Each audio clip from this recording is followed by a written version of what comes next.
بیان بھی نہیں کرنا چاہیے اور عمل پیرا بھی نہیں ہونا چاہیے۔ یاد رکھیے کیا کہا ہے میں نے، یہ سنت نہیں ہے۔ آپ کھانے کی ابتدا کر رہے ہیں، میٹھا ہے ہی نہیں تو سالن سے آپ روٹی کھا رہے ہیں تو نمک سے شروع ہو گئی، نمک ہے اس میں۔ اگر آپ کہیں شروعات کر رہے ہیں، میٹھا کھا رہے ہیں، میٹھی چیز ہے، نمکین ہے نہیں، ہے ہی کوئی نہیں، تو وہاں نمک مانگتے پھریں گے۔ تو کھانے کے تعلق سے یہ کہ نمک سے ابتدا کرے، یہ سنت نہیں ہے، سمجھ گئے نا۔ اچھا، اس میں ایک بات اور معاف حضرات کی خدمت میں پیش کر دیتا ہوں۔ بہت سے حضرات یہ کہتے ہیں کہ کھانے کے بعد میٹھا کھانا سنت ہے، تو میٹھا کھانا بھی سنت نہیں ہے۔ رسول اللہ صلی اللہ علیہ وسلم کے ہاں تو 2 چاند گزر جاتے تھے، چولہا بھی نہیں جلتا تھا۔ امی عائشہ رضی اللہ عنہ اپنے بھانجے کو بتا رہی ہے، آپ منتخب حدیث کھول کے دیکھیں گے تو مل جائے گی اس میں آپ کو روایت، بخاری شریف آپ پڑھیں گے تو اس میں مل جائے گی۔ بخاری شریف کی روایت ہے کہ حضرت عائشہ رضی اللہ عنہ کے بھانجے نے پوچھا، اے خالہ، جب امی عائشہ رضی اللہ عنہ نے بتایا نا کہ رسول اللہ صلی اللہ علیہ وسلم کے دور میں 2 چاند ہو جاتے تھے، ہمارا چولہا بھی نہیں جلتا تھا، تو بھانجے نے کہا پھر گزر کس چیز پہ ہوتا تھا؟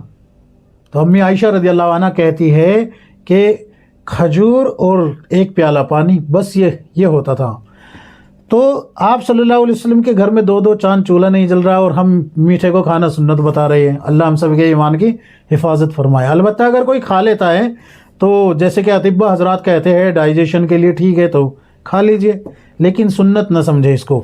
اب میں آپ حضرات کی خدمت میں ایک بات پیش کر دیتا ہوں، کومنٹس ابھی بھی ویڈیو میں پڑا ہوا ہے، کل والی ویڈیو میں، اس میں آپ پڑھ کے دیکھ لیجئے، اسکرین شاٹ بھی میں لگا دوں گا۔ ایک صاحب یہ کہہ رہے ہیں کہ مولانا اگر تبلیغی جماعت نہ ہوتی تو آپ کسی کوٹھے پہ ہوتے۔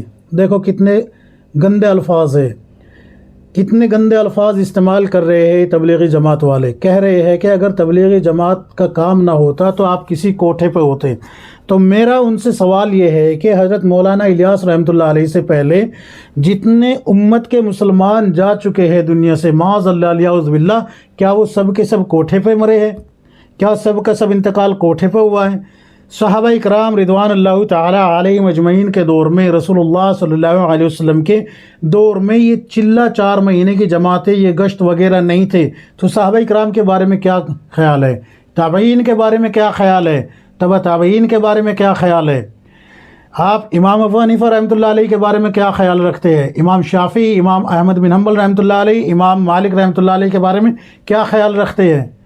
چلیے وہاں تو آپ کہیں گے کہ وہ تو خیر القرون کا دور تھا، چلیے آپ اسی دور میں آ جاتے ہیں۔ حضرت مولانا الیاس رحمۃ اللہ علیہ کے والد صاحب نے شاید 3 دن بھی نہ لگائے ہو، ان کے بارے میں کیا خیال ہے؟ کیا معاذ اللہ الیاذ باللہ وہ بھی کوٹھے پہ تھے؟ آپ جو ہے حضرت مولانا زکریا رحمۃ اللہ علیہ کے والد صاحب کے بارے میں کیا کہیں گے؟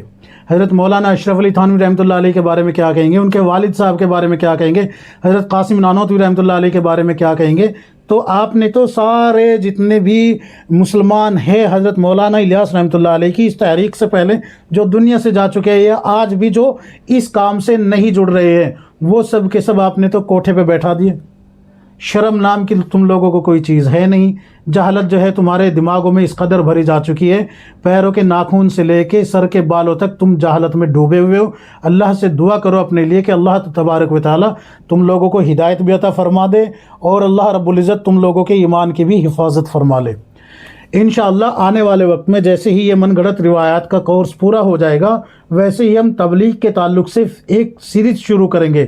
یہ 5 جلدیں آ چکی ہے، ابھی اور کتابیں آ رہی ہیں، جیسے ہی وہ کتابیں سب آ جائے گی تو پھر انشاءاللہ ہم تبلیغی جماعت کے تعلق سے بات کریں گے کہ بھئی تبلیغی جماعت میں جو خوبیاں ہیں وہ بھی آپ حضرات کے سامنے رکھ دی جائے، اور جو اس میں کمی بیشی ہوئی ہے، کمی کوتاہی ہوئی ہے، وہ بھی آپ حضرات کے سامنے رکھ دی جائیں۔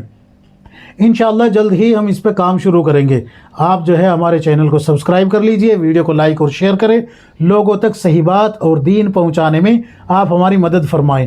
یہ جو باتیں میں نے بتائی ہے کھانے پینے کے تعلق سے، ناخن وغیرہ کے تعلق سے، سرما ڈالنے کے تعلق سے، یہ من گھڑت روایات پر حضرت مولانا یونس صاحب رحمۃ اللہ علیہ کا تعقب، من گھڑت روایات پر حضرت مولانا یونس صاحب رحمۃ اللہ علیہ کا تعقب، یہ کتاب سے بتایا ہے، اس کو دیکھ لیجئے گا کھول کے، آپ کو مل جائے گی تمام باتیں۔ اللہ تبارک و تعالی مجھے بھی، آپ کو، ہم سب کو کتاب و سنت کے مطابق زندگی گزارنے کی توفیق عطا فرمائے، آمین یا رب العالمین۔